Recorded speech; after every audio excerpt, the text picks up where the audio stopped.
Bonjour mes chers lions, je vous remercie de me retrouver pour ces horoscopes de septembre, la rentrée déjà. Je vous retrouve dans un cadre un peu paradisiaque. Je me suis dit que j'allais profiter des derniers jours que je passais sur l'île de Beauté qui porte magnifiquement son nom pour vous présenter ces horoscopes de la rentrée avec le bruit de la mer apaisant pour sonder donc les énergies qui vous attendent pour cette rentrée. Alors le message mes chers lions est un peu plus clair. On vous dit très clairement qu'il va falloir fermer la porte à tout ce qui est ancien ou tout ce qui du passé essaye de revenir. On ne fera pas du neuf avec du vieux. Il est question de se tourner vers la nouveauté et d'oser se jeter à l'eau dans des contrées inconnues. Il va falloir oser sortir des sentiers battus. Vous avez une très très belle récompense à la clé parce que l'on trouve à la fois la carte du mât dans la direction de votre mois de septembre et également la carte de l'as de bâton. Donc vous avez 0 et 1. Donc il peut vraiment avoir l'idée qu'on remet les compteurs à zéro. Dans une situation donnée, on casse les schémas qui étaient en place précisément et on en remet de nouveau en situation. Il y a une invitation effectivement à oser poser des actions nouvelles, à oser initier des actions créatives et innovantes, à oser l'aventure de la nouveauté. L'as de bâton que vous allez trouver dans les éléments positifs est en plus une carte qui nous parle de désir, d'intensité, de passion. C'est une carte qui vous ressemble beaucoup mes chers lions.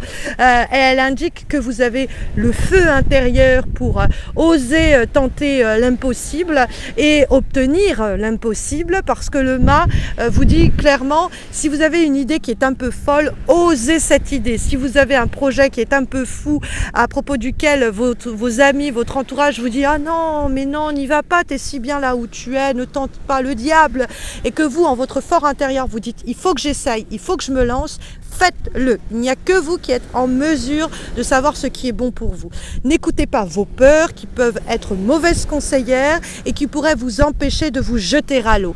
Parce que la carte du mât, c'est avoir ce grain de folie, c'est ce côté un peu marginal, c'est ce côté un peu à contre-courant où on fait ce qui nous plaît quand ça nous chante parce qu'on sent que c'est juste sur ce moment, à ce moment-là et qu'on écoute ce besoin, ce désir. Parce que l'as de bâton, ça peut être vraiment une nouvelle rencontre, une nouvelle passion, un nouveau feu qui se fait sentir et qui peut être un peu source d'angoisse, qui peut être un peu inquiétant où on se dit waouh, je vais peut-être pas me lancer là-dedans, je n'y connais rien ou je ne vais peut-être pas me lancer dans cette relation de façon aussi forte et puissante, je ne connais pas franchement cette personne en réalité. Ne vous laissez pas distraire par des peurs et des angoisses liées à tout ce qui est inconnu et embrasser l'inconnu. Et là, on peut vraiment le comprendre d'ailleurs de plusieurs façons. Embrasser l'inconnu, c'est-à-dire ouvrez vos bras à tout ce qui est différent de ce que vous avez fait jusqu'à présent, mais on peut avoir aussi l'idée d'embrasser vraiment, faites un bisou à l'inconnu qui vient vous séduire, entre guillemets. Mais il y a cette idée en tout cas de remettre les compteurs à zéro, reprendre quelque chose et se rediriger. Le mât va encourager toutes les reconversions professionnelles. Le mât va encourager tous les voyages à l'autre bout du monde, toutes les mutations aussi géographiques. Le mât va encourager toutes les situations dans le cadre desquelles on est inexpérimenté et justement la sagesse nous pousserait à ne pas nous lancer puisqu'on n'y connaît rien. Ça, c'est des pensées qu'il faut absolument dégager et il faut oser se dire bah, j'y connais rien, bah, j'apprendrai sur le tas, c'est pas grave. Si c'est là que ça m'est proposé, il faut que je saisisse l'opportunité, que je tente l'affaire. Et ça, c'est d'autant plus marqué que, bah oui, on a, comme je vous disais, l'as de bâton qui est une carte qui va apparaître dans les énergies positives pour les semaines qui viennent. Et l'as de bâton, c'est une nouvelle histoire, un nouveau roman, j'allais dire, une nouvelle passion, un nouveau projet, un nouveau départ. C'est vraiment, il faut battre le fer tant qu'il est encore chaud. Quand l'opportunité se présente, on la saisit, on la provoque peut-être même. Il y a quelque chose de phallique dans l'as de bâton. Donc ça peut être vraiment de l'adrénaline, de la passion, du feu, de l'intensité qu'il faut suivre, qu'il faut écouter. Peut-être qu'on vient vous séduire également. Et dans ce cas-là, écoutez ce que que la personne a à vous proposer, surtout si c'est quelqu'un que vous ne connaissiez pas ou qui vous propose quelque chose de nouveau. Hein, on va se tourner, je le dis et je le répète, vers la nouveauté. On va essayer de chasser tous les démons du passé ou tout ce qui est ancien et à propos de quoi on doit peut-être un peu capituler pour justement laisser le terrain libre à la nouveauté. On a en effet la carte du jugement dans les obstacles. Et le jugement, c'est le retour du passé. Donc s'il y a quelqu'un du passé qui revient vers vous, ne lui ouvrez pas la porte. Si c'est un ancien amour et que vous espérez que cette personne a changé, détrompez-vous. Vous risquez simplement de vous bloquer de nouvelles rencontres en donnant une chance à quelqu'un qui ne la mérite pas ou qui ne la mérite plus. Le jugement dans les obstacles nous dit clairement qu'on ne fera pas du neuf avec du vieux. Le jugement, ça peut être l'idée que vous avez envie de recontacter quelqu'un du passé, que vous avez envie d'aller hanter les vieilles eaux usées qui ne sont plus en capacité de vous nourrir. Puisque le jugement, ça peut être vraiment j'hésite à envoyer un message, à passer un coup de fil, à contacter telle personne, etc. Et on vous dit ne le faites pas, vous allez juste perdre votre temps, vous vous agrippez à quelque chose qui est aujourd'hui obsolète. Vous pouvez aussi envisager de remettre au goût du jour une ancienne passion, un ancien job, une ancienne idée ou situation. Laissez ça derrière vous. Vraiment, vous aurez mieux à faire avec la nouveauté qui se propose en cette rentrée. La carte du jugement peut nous parler aussi d'un jugement erroné, c'est-à-dire une difficulté à évaluer comment le passé n'a pas été forcément si porteur que cela. On pourrait revoir le passé de façon un peu biaisée, en ne gardant que le positif d'une situation qui aura pourtant été une source de souffrance d'une manière ou d'une autre. Donc essayez vraiment d'évaluer au mieux les choses et de vous dire bon finalement qu'est-ce que j'ai à perdre, à tenter l'aventure nouvelle, c'est mieux que de m'agripper à quelque chose passé qui ne m'apporte plus de satisfaction et qui me fait à titre personnel même stagner. Je vous dis ça parce que mes chers lions, nous trouvons la carte du 4 de denier en vibration. Or, le 4 de denier, c'est vraiment l'idée que pour conserver un sentiment de sécurité, on s'agrippe à ce que l'on a, on s'agrippe à ce que l'on connaît.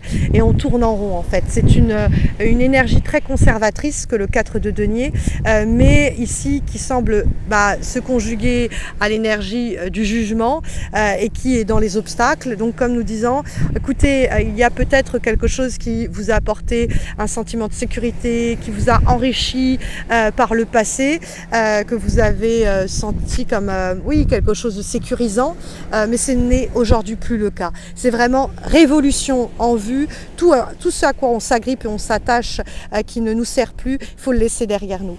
Et le 4 de denier est assez clair en ce sens parce que il nous dit qu'en fait sinon on va dépérir à petit feu avec cette situation-là. Et quand on voit qu'elle dialogue avec la carte du mât qui est la nouveauté, l'inattendu, l'imprévu et le coup de folie, tandis que le 4 de denier c'est la sécurité, on évite toute prise de risque, on vous dit de prendre des risques ce mois de septembre, que ça va être récompensé et on vous dit de ne plus vous accrocher de façon conservatrice à cette vieille paire de charentaises qui est toute trouée et qui ne vous sert plus à rien et de la laisser derrière vous pour embrasser les nouveaux projets, les nouveaux enjeux, les nouvelles situations qui vous tendent les bras en ce mois de septembre. Nous avons comme avant-dernière guidance, avant-dernier conseil pour les semaines qui viennent, une lame issue de l'oracle Quest Enlightenment et nous avons la carte de la passion. Cette carte de la passion qui est une carte qui annonce de l'intensité pour les semaines qui viennent, de l'intensité ressentie qui va permettre de chasser peut-être certains fardeaux qui vous pesaient lourdement au cours des derniers mois ou des dernières semaines. Ça peut même guérir, ça a des qualités curatives, c'est-à-dire que ces nouveaux petits papillons dans le ventre, cette nouvelle personne qui suscite chez vous de l'adrénaline, ce nouveau projet qui engendre de la passion, cette nouvelle situation qui permet de la nouvelle intensité va permettre tout simplement de vous alléger le cœur et peut-être même le corps. On sent en tout cas qu'il y a une sorte de fardeau dont vous êtes libéré. C'est une carte remplie de belles et positives énergies. On est vraiment dans la joie du partage, la joie d'être ensemble, la joie de ressentir cette nouvelle émotion, cette nouvelle passion, cette nouvelle intensité. Donc ça, c'est l'avant-dernière guidance que nous avons pour les semaines qui viennent, mais on va trouver un dernier message qui est ici illustré cette fois-ci par l'oracle Mystic Woods, et nous avons la carte de la graine. Alors la graine me fait beaucoup penser à l'as de bâton que nous avions vu, parce qu'elle est placée sous le signe de la nouveauté, donc elle annonce l'arrivée d'un projet, d'une rencontre, d'une idée, ce que l'as de bâton indiquait déjà. Donc c'est le point de départ, le potentiel prometteur de quelque chose qui nous inspire. C'est une énergie qui a besoin d'être nourrie pour grandir et prospérer, mais il y a beaucoup de plaisir à la voir justement germer. On est sur un nouveau poste dans le cadre du boulot, une nouvelle formation, un projet innovant. C'est la créativité, c'est l'inspiration, c'est les concepts ingénieux et originaux. C'est une carte qui nous dit de concentrer votre énergie sur la réalisation de projets qui vous tiennent à cœur et de viser la réussite à long terme. Et sur le plan relationnel comme sentimental, la carte de la graine annonce l'arrivée d'une nouvelle personne ou d'un nouvel état d'esprit. On va aller vers la nouveauté avec la carte du mât. Ou ça peut être une renaissance personnelle. Sinon, c'est une rencontre marquante. En tout cas, elle annonce du renouveau pour vous, pour votre couple. Il y a un air de légèreté après une absence ou un conflit ou des difficultés. Donc, on va laisser, et cette carte, elle vous dit la même chose que je vous disais d'ailleurs, c'est on va laisser le passé derrière soi. On va accueillir les nouvelles énergies qui entrent dans notre vie, qu'il soit question de l'arrivée de l'amour, d'une amitié, d'un projet, d'un enfant. Peu importe, on va laisser nos blessures du passé derrière nous et on ne va pas les laisser influencer notre situation présente. Donc on va changer de routine, on va innover, on va sortir de ses habitudes et ça va nous être terriblement profitable. En tout cas, ce sont les recommandations, les conseils que les lames de cet oracle et de ce tarot vous recommandent pour cette rentrée, mes chers lions. N'hésitez pas à me laisser un commentaire pour m'expliquer comment cela résonne en vous. N'hésitez pas à liker la vidéo, à vous abonner à ma chaîne si vous ne l'avez pas encore fait, puisque le moindre des soutiens de votre part me motive à poursuivre ces efforts que depuis près de 10 ans je réalise pour chaque mois poster ces horoscopes sans jamais rater un rendez-vous mensuel. Vous voyez ici, je suis en vacances, mais je prends le temps pendant mes derniers jours de congé de réaliser ces horoscopes. Donc n'hésitez pas à laisser un commentaire, à liker la vidéo, à vous abonner si vous ne l'avez pas encore fait. Sachez que vous pouvez aussi me retrouver sur Insta et Facebook. Vous trouverez les liens de mes pages en descriptif de cette vidéo. Vous y trouverez dans le descriptif de cette vidéo aussi le lien vers mon site missmojorising.com par lequel vous pouvez passer si vous souhaitez avoir recours à mes services de tarologue pour un tirage personnalisé, une consultation en direct ou même d'ailleurs vous former au tarot à mes côtés ou suivre une thérapie psychomagique avec moi. Je vous souhaite, mes chers lions, à tous et à toutes une très belle rentrée. Je vous retrouve fin septembre pour les horoscopes d'octobre. D'ici là, prenez bien soin de vous. À bientôt, en tout cas j'espère. Prenez bien soin de vous.